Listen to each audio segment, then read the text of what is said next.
ଇୟୋବ ପୁସ୍ତକ ଅଧ୍ୟାୟ 21।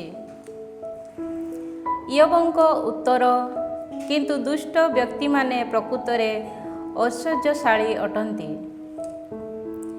ଏହାପରେ ଇୟୋବ ଉତ୍ତରରେ କହିଲେ, ମନୋଯୋଗ ପୂର୍ବକ ମୋର ବାକ୍ୟ ଶୁଣ। ମୋ ନିମନ୍ତେ ତୁମମାନଙ୍କର ସାନ୍ତ୍ୱନା ତାହା ହେଉ। ଅଳ୍ପ କଥା କହିବା ପାଇଁ ମୋତେ ଅନୁମତି ଦିଅ। ମୋର କଥା ସମାପ୍ତ ହେଲା ପରେ ତୁମ ଉପହାସ ପୂର୍ବ ଭଳି ଆରମ୍ଭ କର। ମନୁଷ୍ୟ ବିରୁଦ୍ଧରେ ମୁଁ କ'ଣ ଅଭିଯୋଗ ଜଣାଉଅଛି? ମୁଁ କାହିଁକି ଅଧୈର୍ଯ୍ୟ ହେବି ନାହିଁ? ମୋତେ ଦେଖି ତୁମେ ଚମତ୍କୃତ ହୁଅ। ହସ୍ତ ଦ୍ୱାରା ତୁମ ମୁଖ ରୁଦ୍ଧ କର। ସେ ସମ୍ବନ୍ଧରେ ଅନୁଧ୍ୟାନ କରିବା ବେଳେ ମୁଁ ଆଶ୍ଚର୍ଯ୍ୟାନ୍ୱିତ ହୁଏ ଓ ମୋର ଶରୀର ସ୍ତମ୍ଭୀଭୂତ ହୁଏ। ଦୁଷ୍ଟ ବ୍ୟକ୍ତିଗଣ କାହିଁକି ଜୀବିତ ହୋଇ ରହନ୍ତି? ସେମାନେ କାହିଁକି ବୟୋବୃଦ୍ଧାବସ୍ଥା ଲାଭ କରନ୍ତି ଓ ଶକ୍ତି ସମ୍ପନ୍ନ ହୁଅନ୍ତି? ନିଜର ସନ୍ତାନବର୍ଗ ଓ ବଂଶ ପରମ୍ପରା ସମୃଦ୍ଧିଶାଳୀ ହେବା ସେମାନେ ଦେଖିବାକୁ ପାଆନ୍ତି। ସେମାନଙ୍କର ଗୃହ ସକଳ ଭୟରୁ ମୁକ୍ତ ହୋଇ ସୁରକ୍ଷିତ ରହେ ଓ ଈଶ୍ୱରଙ୍କ ଶାସ୍ତି ସେମାନଙ୍କ ଉପରେ ପତିତ ହେଉନାହିଁ।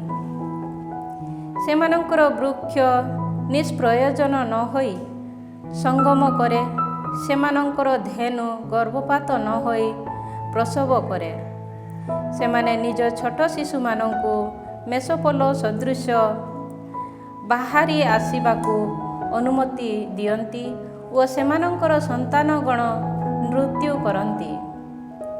ସେମାନେ ଖଞ୍ଜଣି ତଥା ସାରଙ୍ଗୀ ବାଦନ କରି ଗାନ କରନ୍ତି ଓ ବଂଶୀ ନିନାଦରେ ଆନନ୍ଦିତ ହୁଅନ୍ତି।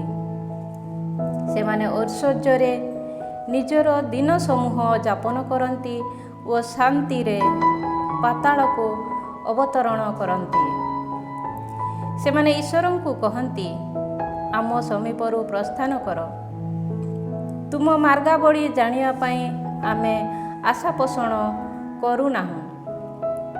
ସର୍ବଶକ୍ତିମାନ କିଏ ଯେ ଆମେ ତାହାଙ୍କର ସେବା କରିବୁ?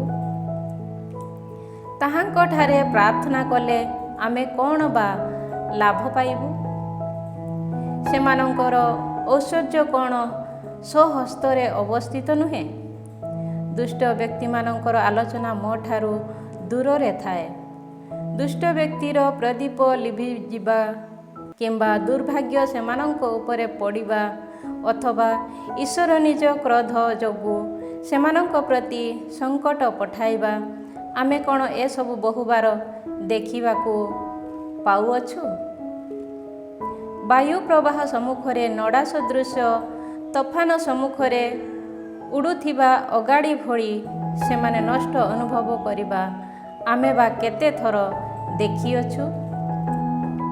ତୁମେମାନେ କହିଅଛ ଯେ ଈଶ୍ୱର ସେମାନଙ୍କର ଦୋଷକୁ ସେମାନଙ୍କର ସନ୍ତାନବର୍ଗ ପାଇଁ ସଞ୍ଚୟ କରନ୍ତି। ସେମାନେ ଯେପରି ତାହାର ଫଳ ଅନୁଭବ କରନ୍ତି, ସେଥିପାଇଁ ଈଶ୍ୱର ଯଦି ସେମାନଙ୍କୁ ପ୍ରତିଦାନ କରିଥାନ୍ତେ, ସେମାନଙ୍କର ଚକ୍ଷୁ ନିଜର ବିନାଶ ଦେଖିବାକୁ ପାଉ। ସର୍ବଶକ୍ତିମାନଙ୍କର କ୍ରୋଧରୁ ସେମାନେ ପାନ କରନ୍ତୁ। କାରଣ ନିଜର ମାସ ସବୁ ଗଣିତ ହେଲା ପରେ ପରବର୍ତ୍ତୀ କାଳରେ ନିଜ ଭବନ ପ୍ରତି ଘଟିବାକୁ ଥିବା ବିଷୟ ନେଇ ସେମାନେ କ'ଣ ଆକାଙ୍କ୍ଷିତ ହୁଅନ୍ତି? ଯିଏ ଊର୍ଦ୍ଧ୍ୱବାସୀଙ୍କର ବିଚାର କରନ୍ତି, ସେହି ଈଶ୍ୱରଙ୍କୁ ଜ୍ଞାନୋପଦେଶ ଦେବା ପାଇଁ କିଏ ବା ସକ୍ଷମ? ଯିଏ ସମୃଦ୍ଧିଶାଳୀ, ଭୋଗବିଳାସୀ ଓ ସୁରକ୍ଷିତାବସ୍ଥାରେ ବାସ କରେ, ସେହିପରି ଜଣେ ବ୍ୟକ୍ତି ମୃତ୍ୟୁବରଣ କରେ। ତା'ର ଶରୀର ମେଦପୂର୍ଣ୍ଣ ଓ ତା'ର ଅସ୍ଥିର ମଜ୍ଜା ଅଶୁଷ୍କ ଅଟେ। ମନୋବେଦନାରେ ନିମଗ୍ନ ହୋଇ ଓ କେବେ ହେଁ କୁଶଳତା ଆସ୍ୱାଦନ ନ କରି ଅନ୍ୟ ଜଣେ ମୃତ୍ୟୁ ମୁଖରେ ପଡ଼େ। ସେମାନେ ଉଭୟେ ଏକାପରି ଧୂଳିରେ ଶୟନ କରନ୍ତି, କୀଟ ସେମାନଙ୍କୁ ଆଚ୍ଛାଦନ କରେ। ତୁମମାନଙ୍କର ଚିନ୍ତାଧାରା ମୋତେ ଅବଗତ। ମୋତେ ଉପଦ୍ରବ କରିବା ପାଇଁ ତୁମ ଦ୍ୱାରା ପ୍ରସ୍ତୁତ ଯୋଜନା ମୋତେ ଜଣା। ତୁମେମାନେ କହୁଥାଅ। ଶାସକ ବ୍ୟକ୍ତିର ଗୃହ କେଉଁଠି? ଦୁଷ୍ଟ ବ୍ୟକ୍ତି ଅବସ୍ଥାନ କରୁଥିବା ସେହି ତମ୍ବୁ କାହିଁ? ତୁମେମାନେ କ'ଣ ପଥିକମାନଙ୍କୁ ପ୍ରଶ୍ନ କରିନାହଁ? ତୁମେମାନେ କ'ଣ ସେହି ପଥିକମାନଙ୍କଠାରୁ ସାକ୍ଷ୍ୟ ପ୍ରମାଣ ଗ୍ରହଣ କରିନାହଁ ଯେ ଦୁଷ୍ଟ ବ୍ୟକ୍ତି ବିନାଶର ଦିନରୁ ମୁକ୍ତ ହୋଇଛି, କ୍ରୋଧର ଦିବସରୁ ସେ ରକ୍ଷାପ୍ରାପ୍ତ ହୋଇଛି? ତାର ମୁଖରେ ଦୃଷ୍ଟିପାତ କରି କିଏ ବା ତାକୁ ଦୋଷାରୋପ କରିବ? ତା ଦ୍ୱାରା ସମ୍ପାଦିତ କର୍ମ ପାଇଁ କିଏ ବା ତାକୁ ପ୍ରତିଦାନ ଦେବ? କବରସ୍ଥଳୀକୁ ସମୋହିତ ହେବା ସମୟରେ ତାର ସମାଧି ସ୍ଥାନ ସମୀପରେ ପ୍ରହରୀମାନେ ନିୟୋଜିତ ହୁଅନ୍ତି। ଉପତ୍ୟକାର ମାଟି ଟେଢ଼ା, ତା ପାଇଁ ପ୍ରୀତିକର, ସମସ୍ତେ ତାର ଅନୁଗମନ କରନ୍ତି ଓ ତାର ଅଗ୍ରଗାମୀମାନେ ମଧ୍ୟ ଅନେକ ଅଟନ୍ତି। ତାହା ହେଲେ ନିରର୍ଥକ କଥା କହି ତୁମେମାନେ ମୋତେ କାହିଁକି ଆଶ୍ୱାସନା ଦେଉଛ? ତୁମମାନଙ୍କର ଉତ୍ତର ସମୂହ କପଟତା ବ୍ୟତୀତ ଅନ୍ୟ କିଛି ନୁହେଁ। ଅଧ୍ୟାୟ 22। ଏଲିଫାସର ତୃତୀୟ ଭାଷଣ। ଈଶ୍ୱର ଯେବେ ଶାସ୍ତି ଦିଅନ୍ତି, ତେବେ ନୀତିନିଷ୍ଠାର ସମର୍ଥନ ତାହାଙ୍କର ଲକ୍ଷ୍ୟ। ଏହାପରେ ତେମାନୀୟ ଏଲିଫାସ ଏହି କଥା କହିଲା, ଜଣେ ମନୁଷ୍ୟ କ'ଣ ଈଶ୍ୱରଙ୍କ ପ୍ରତି ପ୍ରୟୋଜନୀୟ ହୋଇପାରେ? ଯିଏ ବିଜ୍ଞ, ତାର ପ୍ରଜ୍ଞା ତା ପାଇଁ ପ୍ରୟୋଜନୀୟ। ତୁମେ ଯଦି ନୀତିନିଷ୍ଠ, ତାହା ସର୍ବଶକ୍ତିମାନଙ୍କ ପ୍ରତି କୌଣସି ଉପକାରରେ ଆସେ କି? ତୁମର ମାର୍ଗାବଳୀ ଯଦି ଦୋଷମୁକ୍ତ, ତଦ୍ୱାରା ତାହାଙ୍କର କିଛି ଲାଭ ହୁଏ କି? ସେ ଯେତେବେଳେ ତୁମକୁ ଶାସ୍ତି ଦିଅନ୍ତି, ତାହାଙ୍କ ପ୍ରତି ତୁମର ଭୟଭକ୍ତି ଯୋଗୁଁ ତାହା କ'ଣ ସାଧିତ?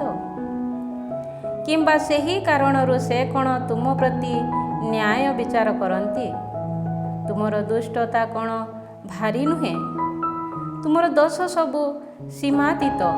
ଅକାରଣରେ ତୁମେ ଭ୍ରାତାମାନଙ୍କଠାରୁ ତୁମେ ବନ୍ଧକ ଆଦାୟ କରିଅଛ। ଲୋକମାନଙ୍କୁ ବିବସ୍ତ୍ର କରାଇଥିବା ଯୋଗୁଁ ସେମାନେ ବର୍ତ୍ତମାନ ଉଲଗ୍ନ। ପାନ କରିବା ପାଇଁ କ୍ଳାନ୍ତ ବ୍ୟକ୍ତିମାନଙ୍କୁ ତୁମେ ଜଳ ଦେଇନାହଁ। ଅକ୍ଷୁଧାର୍ତ୍ତଙ୍କୁ ତୁମେ ରୁଟି ନିଷେଧ କରିଅଛ। ଶକ୍ତିଶାଳୀ ଲୋକ ଭୂମିକୁ ଅଧିକାର କରେ, ପ୍ରିୟ ପାତ୍ର ବ୍ୟକ୍ତି ସେଥିରେ ଅବସ୍ଥାନ କରେ। ବିଧବାମାନଙ୍କୁ ତୁମେ ଶୂନ୍ୟ ହସ୍ତରେ ବିଦାୟ ଦେଇଅଛ ଓ ପିତୃହୀନମାନଙ୍କ ହସ୍ତରୁ ତୁମେ ଭଗ୍ନ କରିଅଛ। ଅତଏବ ଫାଶ ସମୂହ ତୁମକୁ ଚତୁଃପାର୍ଶ୍ୱରୁ ବେଷ୍ଟନ କରିଅଛି ଓ ଆକସ୍ମିକ ଭୀତି ତୁମକୁ ଅନୁଭବ କରିଅଛି। ତୁମେ ଯେପରି ଦେଖି ନ ପାର, ସେଥି ସକାଶେ ତୁମର ପ୍ରଦୀପ ତମସାବୃତ ହୋଇଛି ଓ ଜଳପ୍ରଳୟ ତୁମକୁ ଆଚ୍ଛାଦନ କରେ। ଈଶ୍ୱର କ'ଣ ଆକାଶର ଉଚ୍ଚତମ ସ୍ଥାନରେ ଅବସ୍ଥାନ କରନ୍ତି ନାହିଁ? ଉନ୍ନତତମ ତାରକା ସମୂହକୁ ଦେଖ, ସେ ସମସ୍ତ କେଉଁ ଉତ୍ତୁଙ୍ଗ ସ୍ଥାନରେ ଅବସ୍ଥିତ। ସୁତରାଂ ତୁମେ ଏହିପରି କହିଅଛ, ଈଶ୍ୱର କ'ଣ ଜାଣନ୍ତି? ଗଭୀର ତିମିର ମଧ୍ୟ ଦେଇ ସେ କ'ଣ ବିଚାର କରିପାରିବେ? ଘନୀଭୂତ ମେଘମାଳା ତାହାଙ୍କୁ ଆଚ୍ଛାଦନ କରେ, ତହୁଁ ସେ ଦେଖୁନାହାନ୍ତି ଓ ଆକାଶ ବିତାନରେ ସେ ପର୍ଯ୍ୟଟନ କରନ୍ତି। ଦୁଷ୍ଟ ବ୍ୟକ୍ତିମାନେ ଯେଉଁ ପଥ ଦେଇ ବିଚରଣ କରିଥିଲେ, ସେହି ପୁରାତନ ମାର୍ଗକୁ ତୁମେ କ'ଣ ଅବଲୋକନ କରିଅଛ? ସେମାନଙ୍କ ସମୟ ପୂର୍ଣ୍ଣ ହେବା ପୂର୍ବରୁ ସେମାନେ ଛିଡ଼ାଇ ନିଆଗଲେ, ସେମାନଙ୍କର ଭିତ୍ତିମୂଳ ସମୂଳେ ପୋଛି ନିଆଗଲା। ସେମାନେ ଈଶ୍ୱରଙ୍କୁ କହିଲେ, ଆମ ସମୀପରୁ ପ୍ରସ୍ଥାନ କର ଏବଂ ସର୍ବଶକ୍ତିମାନ ଆମ ପ୍ରତି କ'ଣ ବା କରିପାରିବେ? ତଥାପି ସେମାନଙ୍କ ଗୃହକୁ ଉତ୍ତମ ବସ୍ତୁ ଦ୍ୱାରା ସେ ଭରି ଦେଇଥିଲେ। କିନ୍ତୁ ଦୁଷ୍ଟ ବ୍ୟକ୍ତିମାନଙ୍କର ଚିନ୍ତା ଗତି ମୋ ଠାରୁ ଦୂରରେ ରହେ। ନୀତିନିଷ୍ଠ ଲୋକେ ସେମାନଙ୍କ ପରିଣାମ ଦେଖି ସନ୍ତୋଷ ପ୍ରକାଶ କରନ୍ତି ଓ ନିଷ୍କଳଙ୍କ ବ୍ୟକ୍ତିଗଣ ହାସ୍ୟପୂର୍ବକ ସେମାନଙ୍କୁ ଉପହାସ କରନ୍ତି। ସେମାନେ କହନ୍ତି, ଆମ ବିରୋଧୀମାନେ ଅବଶ୍ୟ ବିଚ୍ଛେଦିତ ହୋଇଛନ୍ତି। ସେମାନେ ଯାହା ତ୍ୟାଗ କରିଥିଲେ ତାହା ଅଗ୍ନିରେ ଦଗ୍ଧୀଭୂତ ହୋଇଛି। ଈଶ୍ୱରଙ୍କ ସହ ପୁନର୍ମିଳିତ ହୋଇ ଶାନ୍ତିରେ ଅବସ୍ଥାନ କର, ତାହା ହେଲେ ତୁମର କୁଶଳ ହେବ। ତାହାଙ୍କର ମୁଖ ନିଃସୃତ ଶିକ୍ଷୋପଦେଶ ଗ୍ରହଣ କର ଓ ତାହାଙ୍କର ବଚନ ସବୁକୁ ତୁମ ହୃଦୟରେ ସଞ୍ଚୟ କର। ସର୍ବଶକ୍ତିମାନଙ୍କ ସନ୍ନିଧାନକୁ ଫେରିଆସି ତୁମେ ଯଦି ନିଜକୁ ବିନୀତ କର ଓ ତୁମର ତମ୍ବୁ ସମୂହରୁ ଅଧାର୍ମିକତାକୁ ଦୂରେଇ ରଖ, ତୁମେ ଯଦି ସ୍ୱର୍ଣ୍ଣକୁ ଧୂଳିରେ ଓ ଅଫିରର ସ୍ୱର୍ଣ୍ଣକୁ ନଦୀ ତଟସ୍ଥ ପଥର ମଧ୍ୟକୁ ନିକ୍ଷେପ କର, ତୁମେ ଯଦି ସର୍ବଶକ୍ତିମାନଙ୍କୁ ତୁମର ସ୍ୱର୍ଣ୍ଣ ଓ ତୁମର ବହୁମୂଲ୍ୟ ରୌପ୍ୟ ସଦୃଶ ବିବେଚନା କର, ତେବେ ତୁମେ ସର୍ବଶକ୍ତିମାନଙ୍କଠାରେ ଆନନ୍ଦିତ ହେବ ଏବଂ ଈଶ୍ୱରଙ୍କ ଅଭିମୁଖରେ ତୁମ ମୁଖକୁ ତୁମେ ଉତ୍ତୋଳନ କରିବ। ତାହା ହେଲେ ତୁମେ ତାହାଙ୍କୁ ପ୍ରାର୍ଥନା କରିବ ଓ ସେ କର୍ଣ୍ଣପାତ କରିବେ। ତୁମର ମାନସିକ ବ୍ରତ ତୁମେ ନିର୍ବାହ କର। ନିର୍ବାହିତ ହେବା ପାଇଁ ତୁମ ଦ୍ୱାରା ମନସ୍ଥ କାର୍ଯ୍ୟ ତୁମ ନିମନ୍ତେ ସମ୍ପାଦିତ ହେବ ଓ ତୁମ ପଥ ସକଳ ଆଲୋକ ଦ୍ୱାରା ପ୍ରଦୀପ୍ୟମାନ ହେବ। କାରଣ ଈଶ୍ୱର ଅହଙ୍କାରୀମାନଙ୍କୁ ବିନୀତ କରନ୍ତି, କିନ୍ତୁ ଦୀନହୀନମାନଙ୍କୁ ସେ ଉଦ୍ଧାର କରନ୍ତି। ନିର୍ଦ୍ଦୋଷ ବ୍ୟକ୍ତିକୁ ସେ ରକ୍ଷା କରନ୍ତି। ତୁମ ବାହୁର ଶୁଦ୍ଧତା ହେତୁ ତୁମେ ରକ୍ଷାପ୍ରାପ୍ତ ହେବ। ଅଧ୍ୟାୟ 23। ଇୟୋବଙ୍କ ଉତ୍ତର। ଈଶ୍ୱର ସୁଦୂରରେ ଅବସ୍ଥିତ ଅସତ୍ର ବିଜୟ। ଇୟୋବ ଉତ୍ତରରେ କହିଲେ, ମୋର ଅଭିଯୋଗ ଆଜି ସୁଦ୍ଧା ତିକ୍ତମୟ ଅଟେ। ଯଦିଓ ମୁଁ କ୍ରନ୍ଦନ କଲି, ତଥାପି ତାହାଙ୍କ ହସ୍ତ ମୋ ଉପରେ ଭାରାକ୍ରାନ୍ତ ଅଟେ। ମୁଁ ଯଦି ଜାଣିଥାନ୍ତି ଯେ ତାହାଙ୍କୁ କେଉଁଠି ଦେଖିବାକୁ ପାଇବି, ତାହାଙ୍କର ସିଂହାସନ ସମୀପକୁ ମୁଁ ଯଦି ଆସିପାରିଥାନ୍ତି, ତାହାହେଲେ ମୋର ଅଭିଯୋଗକୁ ମୁଁ ତାହାଙ୍କ ସନ୍ନିଧାନରେ ଉପସ୍ଥାପିତ କରିଥାନ୍ତି ଓ ନ୍ୟାୟବାଦ କରିବା ପାଇଁ ମୋର ମୁଖ ତତ୍ପର ହୋଇଥାନ୍ତା। ମୁଁ ଯଦି ହୃଦବୋଧ କରିଥାନ୍ତି ଯେ ସେ ମୋତେ କେଉଁ ଉତ୍ତର ଦେଇଥାନ୍ତେ, ମୁଁ ଯଦି ହୃଦୟଙ୍ଗମ କରିଥାନ୍ତି ଯେ ସେ ମୋତେ କ'ଣ କହିଥାନ୍ତେ, ତାହାଙ୍କ ମହାନ ଶକ୍ତିରେ ସେ କ'ଣ ମୋ ସହ ପ୍ରତିବାଦ କରିବେ, ନା ମୋ କଥା ପ୍ରତି ସେ କର୍ଣ୍ଣପାତ କରିବେ। ସେଠାରେ ଜଣେ ନୀତିନିଷ୍ଠ ଲୋକ ତାହାଙ୍କ ସହ ଯୁକ୍ତିବାଦ କରିପାରିବ ଓ ମୋର ନ୍ୟାୟାଧୀଶ ମୋତେ ଚିରକାଳ ପାଇଁ ମୁକ୍ତ କରିବେ। ଦେଖ, ମୁଁ ଅଗ୍ରସର ହୁଏ, କିନ୍ତୁ ସେ ସେଠାରେ ନାହାନ୍ତି। ମୁଁ ପଶ୍ଚାତ୍ପଦ ହୁଏ, କିନ୍ତୁ ମୁଁ ତାହାଙ୍କର ଦର୍ଶନ ପାଏ ନାହିଁ। ବାମ ପାର୍ଶ୍ୱରେ ମୁଁ ତାହାଙ୍କର ଅନ୍ୱେଷଣ କରେ, କିନ୍ତୁ ମୁଁ ତାହାଙ୍କୁ ଦେଖେ ନାହିଁ। ଦକ୍ଷିଣ ଦିଗକୁ ମୁଁ ଘୂରିତ ହୁଏ, କିନ୍ତୁ ମୁଁ ତାହାଙ୍କର ଦର୍ଶନ ପାଏ ନାହିଁ। କିନ୍ତୁ ସେ ମୋର ପଥ ଜାଣନ୍ତି। ସେ ଯେବେ ମୋତେ ପରୀକ୍ଷା କରି ସାରିବେ, ତେବେ ସ୍ୱଚ୍ଛ ସ୍ୱର୍ଣ୍ଣ ସଦୃଶ ମୁଁ ବାହାରିବି। ତାହାଙ୍କ ପଦାଙ୍କ ଉପରେ ମୋ ପାଦକୁ ମୁଁ ଦୃଢ଼ ଭାବେ ଅବସ୍ଥାପିତ କରିଅଛି। ମୁଁ ତାହାଙ୍କ ମାର୍ଗାବଳୀର ଅନୁସରଣ କରିଅଛି। ମୁଁ କେବେହେଁ ସେଥିରୁ ବିଚ୍ୟୁତ ହୋଇନାହିଁ। ତାହାଙ୍କ ଅଧର ନିର୍ଗତ ଆଜ୍ଞାବଳୀରୁ ମୁଁ ବିମୁଖ ହୋଇନାହିଁ। ତାହାଙ୍କ ମୁଖ ନିଃସୃତ ବଚନ ସକଳକୁ ମୋ ହୃଦୟରେ ଏକ ସମ୍ପଦ ସଦୃଶ ମୁଁ ସଞ୍ଚୟ କଲି। ସେ ଅପରିବର୍ତ୍ତନୀୟ ଅଟନ୍ତି। କିଏ ବା ତାହାଙ୍କୁ ପରିବର୍ତ୍ତିତ କରାଇପାରିବ? ଯାହା ସେ ଇଚ୍ଛା କରନ୍ତି, ତାହା ହିଁ ସେ କରନ୍ତି। ମୋ ପାଇଁ ଯାହା ସେ ନିର୍ଣ୍ଣୟ କରିଛନ୍ତି, ତାହା ସେ ପୂର୍ଣ୍ଣ କରିବେ। ଏପରି ଅନେକ ବିଷୟ ତାହାଙ୍କ ମନରେ ଅବସ୍ଥିତ। ସୁତରାଂ ମୁଁ ତାହାଙ୍କ ସନ୍ନିଧାନରେ କମ୍ପିତ ହୁଏ। ତାହାଙ୍କ ସମ୍ବନ୍ଧରେ ଅନୁଧ୍ୟାନ କରିବା ବେଳେ ମୁଁ ଭୀତ ହୁଏ। ଈଶ୍ୱର ମୋର ହୃଦୟକୁ ଦୁର୍ବଳ କରିଛନ୍ତି। ସର୍ବଶକ୍ତିମାନ ମୋତେ ଭୟ ଶଙ୍କିତ କରାଇଅଛନ୍ତି। କାରଣ ମୁଁ ଅନ୍ଧାର ଦ୍ୱାରା ପରିବେଷ୍ଟିତ ଓ ନିବିଡ଼ ତମସା ମୋ ମୁଖକୁ ଆବୃତ କରେ। ଅଧ୍ୟାୟ 24। ସର୍ବଶକ୍ତିମାନ କାହିଁକି ବିଚାର ଦିବସର ସମୟ ନିରୂପଣ କରିନାହାନ୍ତି ଓ ତାହାଙ୍କର ଭକ୍ତଜନ କାହିଁକି ତାହାଙ୍କ ଦିନ ସମୂହର ଦର୍ଶନ ଲାଭ କରୁନାହାନ୍ତି? ଲୋକେ ଭୂସମ୍ପତ୍ତିର ସୀମା ଚିହ୍ନ ଅପସାରଣ କରନ୍ତି। ମେଷ ପଲକୁ ଅପହରଣ କରି ସେମାନେ ସେଗୁଡ଼ିକୁ ଚରାନ୍ତି। ସେମାନେ ପିତୃହୀନମାନଙ୍କର ଗର୍ଦ୍ଧବ ଚୋରି କରନ୍ତି। ସେମାନେ ବିଧବାମାନଙ୍କର ବଳଦକୁ ବନ୍ଧକ ରୂପେ ଗ୍ରହଣ କରନ୍ତି। ସେମାନେ ନିର୍ଦ୍ଧନମାନଙ୍କୁ ପଥରରୁ ଠେଲି ଦିଅନ୍ତି। ଦେଶବାସୀ ଦରିଦ୍ରଗଣ ଲୁକାୟିତ ହୋଇ ବାସ କରନ୍ତି। ମରୁପ୍ରାନ୍ତରର ବନ୍ୟ ଗର୍ଦ୍ଧବ ସଦୃଶ ସେମାନେ ପରିଶ୍ରମ କରନ୍ତି। ନିଜର ସନ୍ତାନମାନଙ୍କ ପାଇଁ ଆହାର ଅନ୍ୱେଷଣ କରି ସେମାନେ ମରୁ ପ୍ରାନ୍ତରେ ଶିକାର ସନ୍ଧାନ କରନ୍ତି। ସେମାନେ କ୍ଷେତରୁ ନିଜ ଖାଦ୍ୟ ସଂଗ୍ରହ କରନ୍ତି। ଦୁଷ୍ଟ ବ୍ୟକ୍ତିମାନଙ୍କର ଦ୍ରାକ୍ଷା ଉଦ୍ୟାନରୁ ସେମାନେ ସାଉଁଟା ସଂଗ୍ରହ କରନ୍ତି।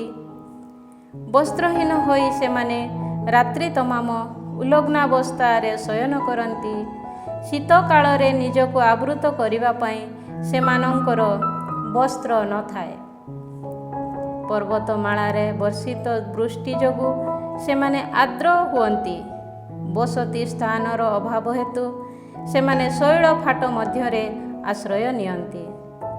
ଏପରି କେତେକ ଲୋକ ଅଛନ୍ତି ଯେଉଁମାନେ ସ୍ତନ୍ୟପାୟୀ ପିତୃହୀନ ଶିଶୁମାନଙ୍କୁ ଅପହରଣ କରନ୍ତି ଓ ନିର୍ଦ୍ଧନମାନଙ୍କର ଶିଶୁମାନଙ୍କୁ ବନ୍ଧକ ରୂପେ ଗ୍ରହଣ କରନ୍ତି। ବିବସ୍ତ୍ର ଅବସ୍ଥାରେ ସେମାନେ ଉଲଗ୍ନ ହୋଇ ଭ୍ରମଣ କରନ୍ତି। କ୍ଷୁଧାର୍ତ୍ତୁର ହୋଇ ସେମାନେ ଶସ୍ୟ ବିଡ଼ା ବହନ କରନ୍ତି। ଦୁଷ୍ଟ ବ୍ୟକ୍ତିମାନଙ୍କ ପାଇଁ ସେମାନେ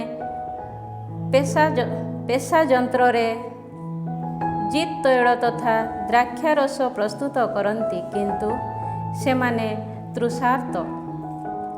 ମୁମୂର୍ଷୁ ବ୍ୟକ୍ତିମାନଙ୍କର ଆର୍ତ୍ତନାଦ ନଗରୀରୁ ଶୁଣାଯାଏ। ଆଘାତପ୍ରାପ୍ତ ଲୋକେ ସାହାଯ୍ୟ ଭିକ୍ଷା କରି କ୍ରନ୍ଦନ କରନ୍ତି, ତଥାପି ଈଶ୍ୱର ସେମାନଙ୍କର ପ୍ରାର୍ଥନା ଶୁଣନ୍ତି ନାହିଁ। ଏପରି କେତେକ ଅଛନ୍ତି ଯେଉଁମାନେ ଲୋକ ବିଦ୍ରୋହ ଓ ତାହାର ପଥରେ ନ ରହି ତାହାର ବିରୋଧ କରନ୍ତି। ନିର୍ଦ୍ଧନ ତଥା ଦିନହୀନମାନଙ୍କୁ ହତ୍ୟା କରିବା ପାଇଁ ଅରୁଣୋଦୟ ହେବା ପୂର୍ବରୁ ଘାତକ ଜାଗି ଉଠେ। ତସ୍କର ସଦୃଶ ସେ ରାତ୍ରି ସାରା ଭ୍ରମଣ କରେ। କେହି ମୋତେ ଦେଖିବ ନାହିଁ ବୋଲି କହି ବ୍ୟଭିଚାରୀ ସନ୍ଧ୍ୟାର ଅପେକ୍ଷା କରେ। ଛଦ୍ମ ବେଶରେ ସେ ନିଜ ମୁଖ ଆଚ୍ଛାଦନ କରେ। ସେମାନେ ରାତ୍ରି କାଳରେ ଗୃହକୁ ସିନ୍ଧି କରନ୍ତି, କିନ୍ତୁ ଦିବା କାଳରେ କପାଟ ବନ୍ଦ କରି ସେମାନେ ଭିତରେ ରହନ୍ତି। ସେମାନଙ୍କ ପାଇଁ ଆଲୋକ ଅପରିଚିତ, କାରଣ ନିବିଡ଼ ତମସା ସେମାନଙ୍କ ପାଇଁ ପ୍ରଭାତ ଅଟେ। ଗାଢ଼ ଅନ୍ଧକାରର ଭୟଙ୍କରତା ସହ ସେମାନେ ବନ୍ଧୁତ୍ୱ ସ୍ଥାପନ କରିଛନ୍ତି। ସେମାନେ କହିଛନ୍ତି ଯେ ଜଳ ପ୍ରବାହ ଦ୍ୱାରା ସେମାନେ ଅତି ଶୀଘ୍ର ପ୍ରବାହିତ ହୁଅନ୍ତି। ଭୂପୃଷ୍ଠରେ ସେମାନଙ୍କର ଅଧିକାଂଶ ଅଭିଶପ୍ତ ଅଟନ୍ତି। କୌଣସି ବଣିକ ସେମାନଙ୍କ ଦ୍ରାକ୍ଷାକ୍ଷେତ ଆଡ଼କୁ ଆସେ ନାହିଁ। ମରୁଡ଼ି ତଥା ଉତ୍ତାପ ଯେପରି ତୁଷାର ଜଳ ଛଡ଼ାଇ ଦିଏ, ପାତାଳ ସେହିପରି ପାପୀମାନଙ୍କୁ ହରଣ କରି ନିଏ। ମାତୃଗର୍ଭ ସୁଦ୍ଧା ସେମାନଙ୍କୁ ଭୁଲିଯାଏ। ସେମାନଙ୍କର ନାମ କେବେ ହେଁ ସ୍ମରଣ କରାଯାଏ ନାହିଁ। ବୃକ୍ଷ ଯେପରି କଟା ହୁଏ, ସେହିପରି ଦୁଷ୍ଟତା ବିନଷ୍ଟ ହୁଏ। ସନ୍ତାନହୀନା ବନ୍ଧ୍ୟା ନାରୀମାନଙ୍କୁ ସେମାନେ ଶିକାର କରନ୍ତି। ବିଧବାଙ୍କ ପ୍ରତି ସେମାନେ କୌଣସି ସତ୍କର୍ମ କରନ୍ତି ନାହିଁ। କିନ୍ତୁ ଆପଣା ଶକ୍ତି ବଳରେ ଈଶ୍ୱର ବଳବାନମାନଙ୍କ ଆୟୁଷ ପରିବର୍ତ୍ତିତ କରନ୍ତି। ନିଜ ଜୀବନ ସମ୍ବନ୍ଧରେ ନିରାଶ ହେବା ବେଳେ ସେମାନେ ଜାଗି ଉଠନ୍ତି। ନିରାପଦ ପ୍ରଦାନ କରି ଈଶ୍ୱର ସେମାନଙ୍କୁ ସାହାଯ୍ୟ ଦିଅନ୍ତି। ସେମାନଙ୍କ ମାର୍ଗ ସବୁ ଉପରେ ସେ ଦୃଷ୍ଟିପାତ କରନ୍ତି। ସ୍ୱଳ୍ପକାଳ ସକାଶେ ସେମାନେ ଉନ୍ନୀତ ହୁଅନ୍ତି, ତତ୍ପରେ ସେମାନେ ଅନ୍ତର୍ଦ୍ଧାନ ହୁଅନ୍ତି। ଅନ୍ୟ ସମସ୍ତଙ୍କ ଭଳି ସେମାନେ ଶୁଷ୍କ ହୁଅନ୍ତି, ଶସ୍ୟକେଣ୍ଡା ସଦୃଶ ସେମାନେ କଟାଯାଆନ୍ତି। ଏ ସମସ୍ତ ଯଦି ସଠିକ୍ ନୁହେଁ, ତେବେ ମୁଁ ଯେ ଜଣେ ମିଥ୍ୟାବାଦୀ, କିଏ ଏହାର ପ୍ରମାଣ ଦେବ? ଓ ମୋର କଥାବାର୍ତ୍ତା ଯେ ନିରର୍ଥକ, କିଏ ଏହା ଦର୍ଶାଇବ?